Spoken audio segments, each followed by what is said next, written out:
Hi friends, welcome back to our channel Sahastra 26, the magic of English. మనం ఈ వీడియోలో తెలుసుకోబోయే ఇడియం ఏంటంటే క్యాట్స్ అండ్ డాగ్స్. దాని అర్థం ఏంటి? టు రెయిన్ హెవీలీ అంటే చాలా భారీగా కుండపోతగా వర్షం కురియడం. మీకు ఆశ్చర్యం అనిపించవచ్చు, క్యాట్స్ అండ్ డాగ్స్ ఉంది కానీ దీని అర్థం ఏంటి డిఫరెంట్గా ఉందని. That is the speciality of idiom. అంటే ఇడియమ్స్లో ఉన్న ఆ పదాలకు యాక్చువల్ మీనింగ్కి చాలా డిఫరెన్స్ ఉంటుంది. అందువలన వాటిని ఇడియమ్స్ అంటారు, అంటే జాతీయాలు అంటారు. ఎక్కువగా ఈ నేటివ్ స్పీకర్స్ వాళ్ళ కమ్యూనికేటివ్ లాంగ్వేజ్లో ఎక్కువగా వీటిని వాడుతూ ఉంటారు. మనం తెలుగులో కూడా అంటూ ఉంటాం, చాలా కుండపోతగా వర్షం పడుతుందని. అంటే పెద్ద పెద్ద కుండల్లోంచి నీరు పోస్తే ఎలా దారిలా పడుతుందో అంత భారీగా వర్షం పడుతుందని చెప్పేటప్పుడు మనం ఇలా క్యాట్స్ అండ్ డాగ్స్ అని చెప్పి ఇంగ్లీష్లో యూజ్ చేయాల్సి ఉంటుంది.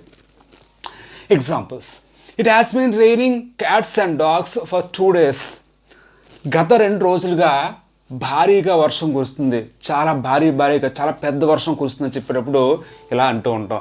అలాగే ఇక్కడ చూడండి, హ్యాస్ బీన్ రైనింగ్ అంటే గత 2 రోజులుగా అని చెప్తున్నాం కాబట్టి ఇక్కడ ప్రెజెంట్ పర్ఫెక్ట్ కండిషన్స్ యూజ్ చేస్తాం. ఒక యాక్షన్ గతంలో ప్రారంభం ఎప్పటివరకు జరుగుతూ ఉన్నట్లయితే అటువంటి యాక్షన్ చెప్పడానికి సాధారణంగా మనం ప్రెజెంట్ పర్ఫెక్ట్ కండిషన్స్ యూజ్ చేస్తాం. అందులో హ్యాస్ బీన్ లేదా హ్యావ్ బీన్ యూజ్ చేసి ఇంగ్ ఫామ్ యూజ్ చేస్తాం.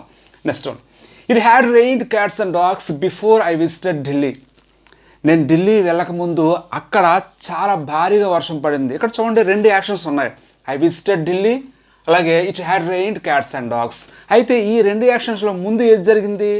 వర్షం పడడం, తర్వాత నేను వెళ్ళడం. కాబట్టి ముందు ఏదైతే జరిగిందో ఆ యాక్షన్ ఏమో పాస్ట్ పర్ఫెక్ట్లో యూజ్ చేసి, తర్వాత జరిగిన యాక్షన్ ఏమో సింపుల్ పాస్ట్లో చెప్పవలసి ఉంటుంది.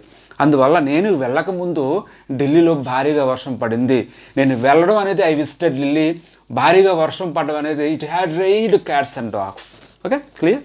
Next one, the met department expect it will rain cats and dogs tomorrow.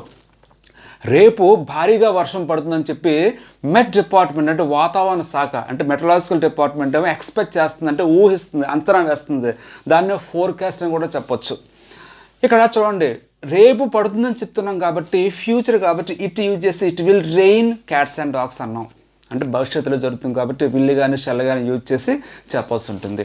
The last one is it is raining cats and dogs so I can't go out now. Right now అంటే ఇప్పుడు పెద్ద భారీ వర్షం పడుతూ ఉంది, right now at this moment. అందువల్ల it is raining అన్నాం, ఇప్పుడు జరుగుతూ ఉంది కాబట్టి it is raining cats and dogs. So అందువలన I can't go out now, నేను వెళ్ళలేను. అంటే అక్కడ మనం అనేబుల్ని చెప్తున్నాం, అంటే నేను వెళ్ళలేని పరిస్థితిలో ఉన్నానని చెప్పి మనం తాలూకు కెపాసిటీని చెప్తున్నాం కాబట్టి ఇక్కడ కాంట్ యూజ్ చేసి ఇప్పుడని చెప్తున్నాం. ఓకే.